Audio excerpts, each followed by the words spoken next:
Hello and welcome to the CG Tech channel. My name is Kurban Garcia, and on today's show, I will be showing you Apple app alternatives.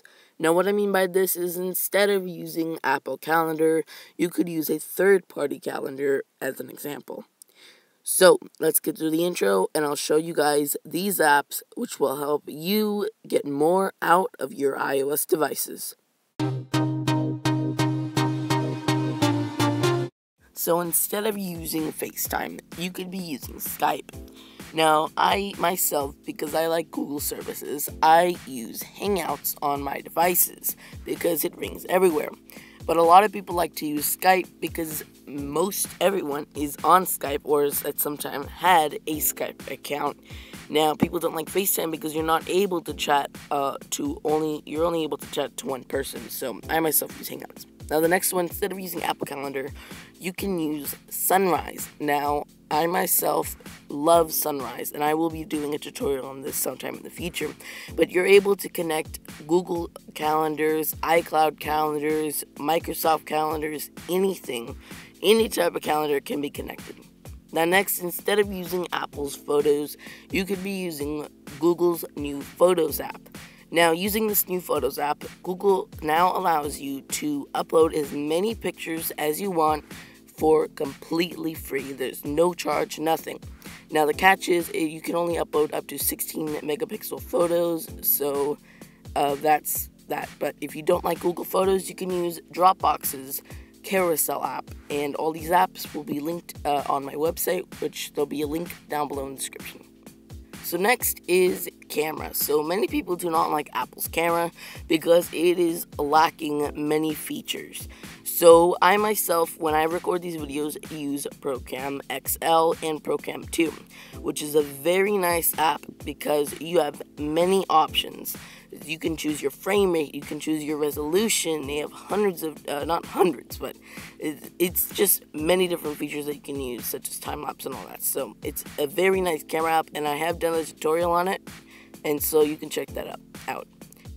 So next is Human. Now, this is a very nice contacts app, which it will replace Apple's contacts.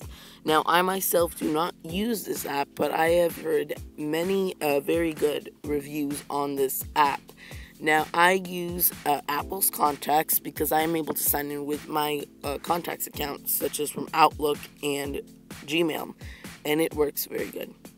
Now, next is Alarm Clock HD. Now, this app comes in two different versions, which is the free and paid version, but it allows you to see your feeds from Twitter, Facebook, and any RSS feeds that you have subscribed to. Now, next is Google Maps. So many people do not like Apple Maps because it tells you to turn at a place and then you look and there is no street there. So that's happened many times before to me. And as you can see here, it has some very big problems with its satellite imagery. So many people like to use Google Maps because it is free and it does not require you to have a Google account. So next, instead of using Apple's videos, or you could use Google Play videos or Amazon Prime videos, but I myself use YouTube to watch all of the content that I own. So next, instead of using Apple Notes, I use Letterspace. Now, I have done a tutorial, which you can see up in the corner there, but it is a very nice app, and it works very well with third-party keyboards, so that's why I like it. So next, instead of using Apple's reminders, you can use Todoist. Now, Todoist is a very nice to-do app, but it does not work with Siri, which is a pretty big downside for me. But it does work if you use an app called IFTTT, and I will be doing a tutorial on this sometime soon. But David A. Cox has done a tutorial on this, so I will leave that link down below. But yeah, so let's get to the next one, which is Photo Booth. Can't do anything about that, and you can't do anything about Game Center either. Now, as for Newsstand, you can use Google News or you could use Yahoo Digest. But both those apps are free. Now, if you use Apple's Newsstand, it does cost money, so using Google News is a lot better than having to pay money for those other services. Now, if you want magazines, you can use a service called Zinio. So now, instead of using iTunes Store, I thought that it was impossible to do that, but I just then realized that you would be able to switch over to completely Google Play services such as Google Play Music, which I will get to in a second. You could be using Google Play Music, Google Videos, Google TV shows, and all that, but I thought that would just be confusing a little bit. So next, you can't really do anything about App Store, but you can do something about iBooks. So you could be using Google Play Books. Now, if you don't like Google Play Books, you can use Nook, but Google does offer a wide variety of free ebooks for you. And if you use an app called Overdrive, you can access the Gutenberg Project, which gives millions of free books that you can download to your devices. Now, you can't do anything about settings or tips, but what you can do is something about your podcast app. So, I myself love to use Overcast. Now, there is one downside to it, and it is that you cannot stream any podcasts on here. You can only download them. And, well, I have done a tutorial on this app, which you can see up in the top, in the corner there, but I will be getting Overcast Premium soon, so I'll be showing off what you get with that. So as for the dock, instead of messages, I use Hangouts. But for my mail, I don't use Apple Mail. I use Inbox. Now, Inbox is now available for the public to use. I had it when it was in beta and things like that. But if you don't use Gmail, you can use an app called Mailbox, which is owned by Dropbox, and it lets you access iCloud and Gmail. Now, if you use Outlook, I recommend you use the Outlook app, which is free on the App Store and lets you access mainly every single main email provider from that app. Now, instead of using Safari, I use Google Chrome, which is a pretty big choice for mainly everyone.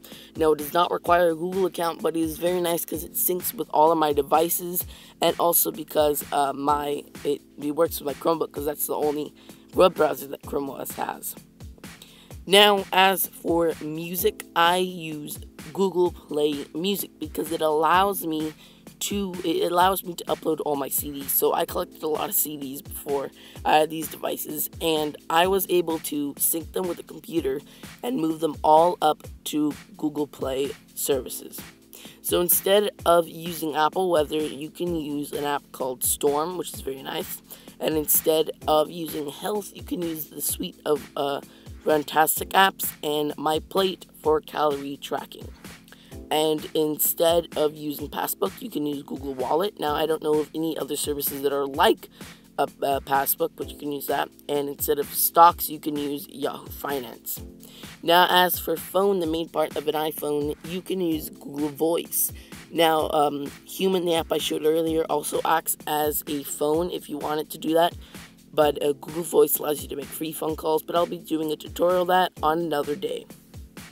Thanks for watching today's video. You can follow me on Twitter at Corban Garcia, and you can get links to all the apps I talked about on the website, which will be linked down below.